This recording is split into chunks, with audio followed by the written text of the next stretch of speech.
Welcome to our fourth segment of our cardiovascular function as well as fitness and training lectures. We're going to get into this next segment, which will hopefully help you understand how to improve and maintain good cardiovascular fitness.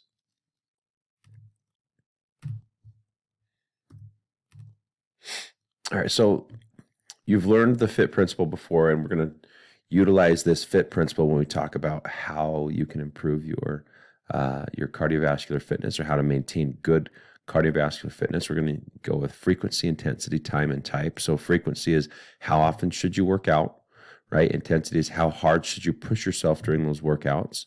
Time is how long your workout should be. So how long each segment, a training segment should be.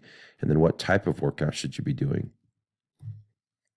Frequency is the number of times per week that you perform the activity. The Surgeon General recommends that to improve your overall health, you should perform physical activity at a moderate to vigorous level most days of the week for at least 30 minutes.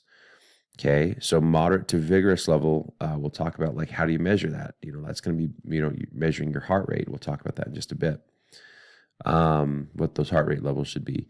The American College of Sports Medicine, or ACSM, recommends that to improve your physical fitness, you should exercise at a vigorous level at least 3 days a week. Okay, so a vigorous level at least 3 days a week to improve your physical fitness.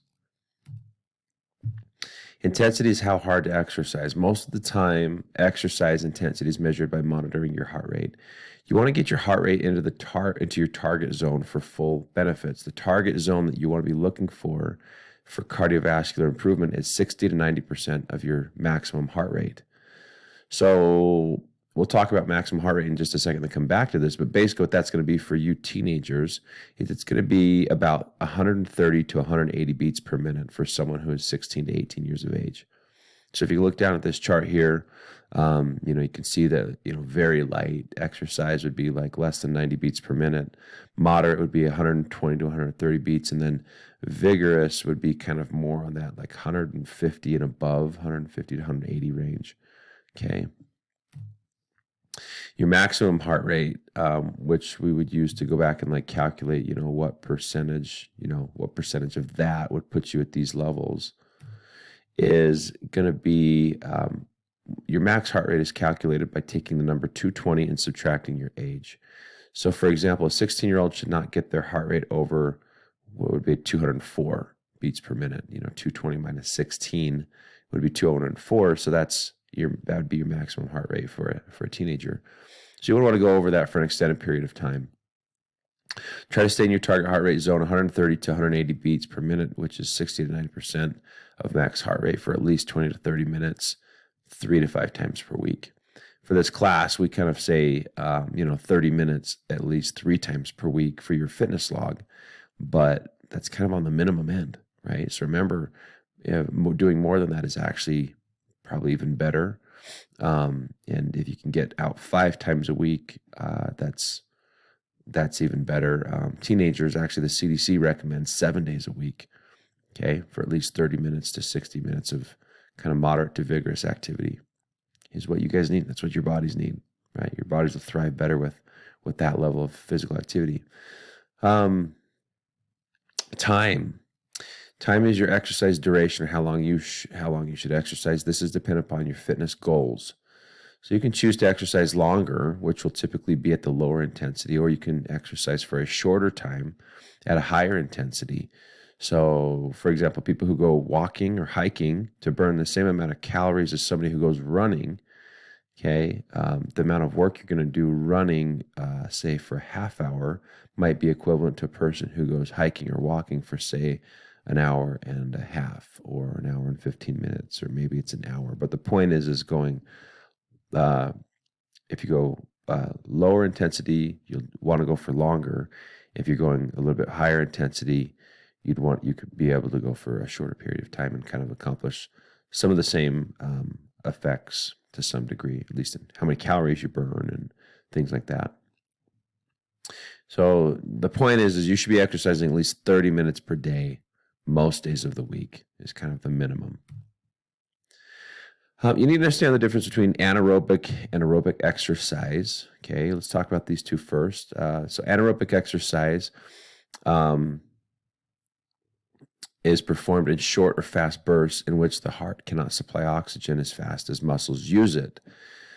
A few examples of anaerobic activities are sprinting, playing volleyball, certain aspects of playing volleyball, and then weightlifting. Okay, so anytime you lift weights, you're going to exhaust those muscle cells very quickly because you're giving an all-out force instantly, right? Very, very fast, very abrupt, very quick, very high intensity for a short period of time. 100-meter dash, a person can run 100 meters, and they can go all out. They can push their body to the absolute maximum for 100 meters, which is for most high school students, maybe anywhere from 11 to 15 seconds, depending on how fast you run your 100-meter dash.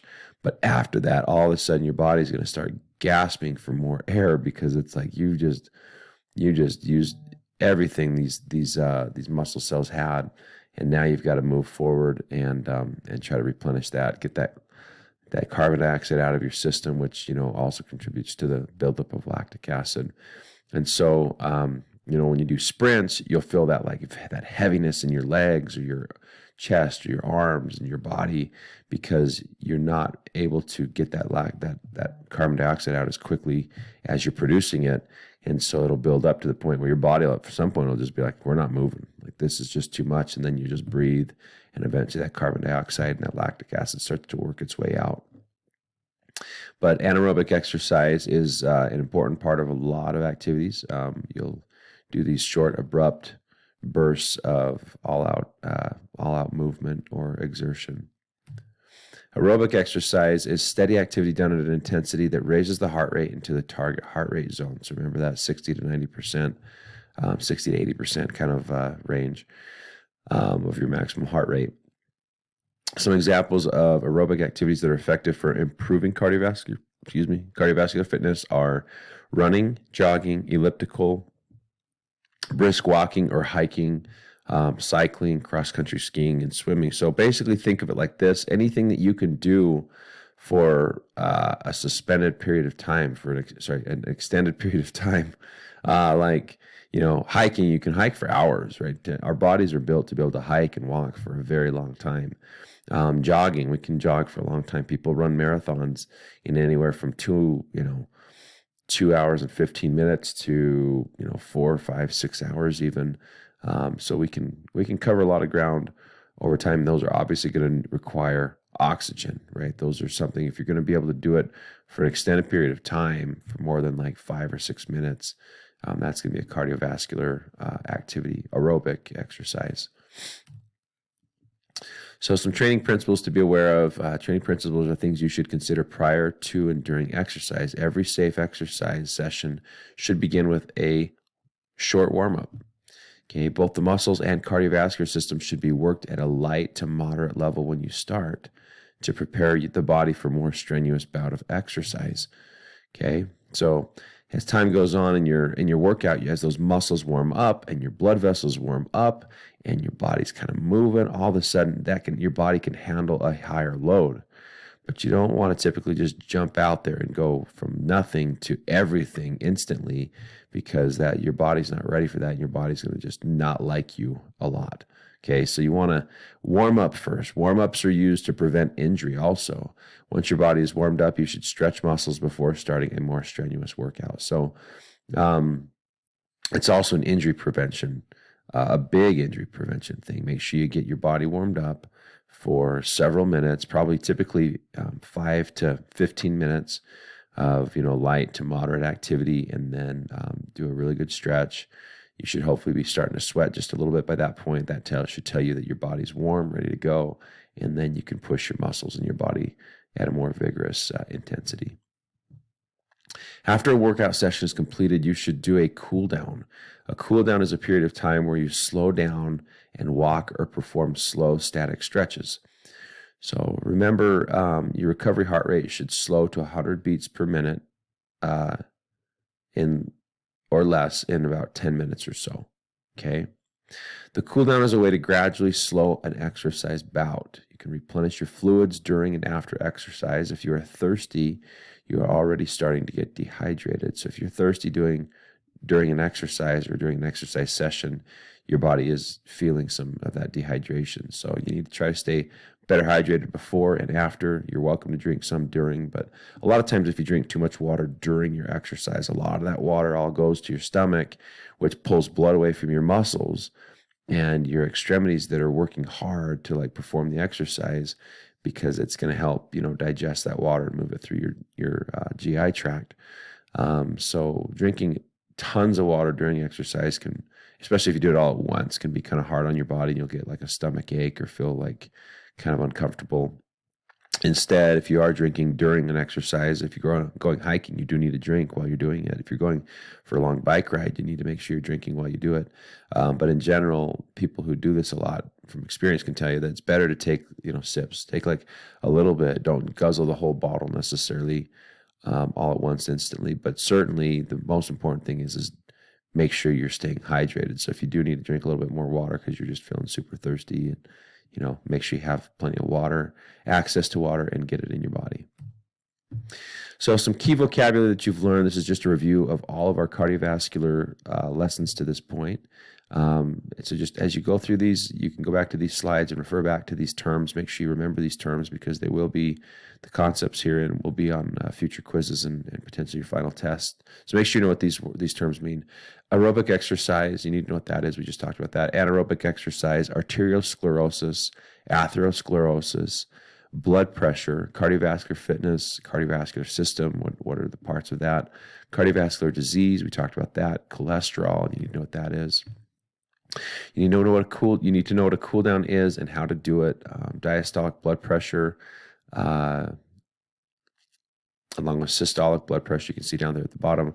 Heart rate or pulse, high density lipoprotein cholesterol, low density lipoprotein cholesterol, resting heart rate, recovery heart rate, respiratory system, warm up.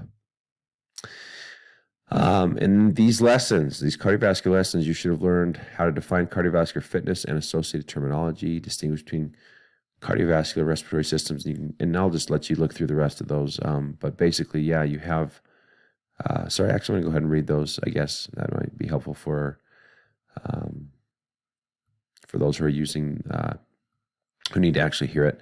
So know the difference between arteries, veins, and capillaries, recognize cardiovascular risk factors, monitor heart rate, understand the causes of heart disease, apply the FIT principle when designing a workout, distinguish between aerobic and anaerobic exercises, warm up, and cool down.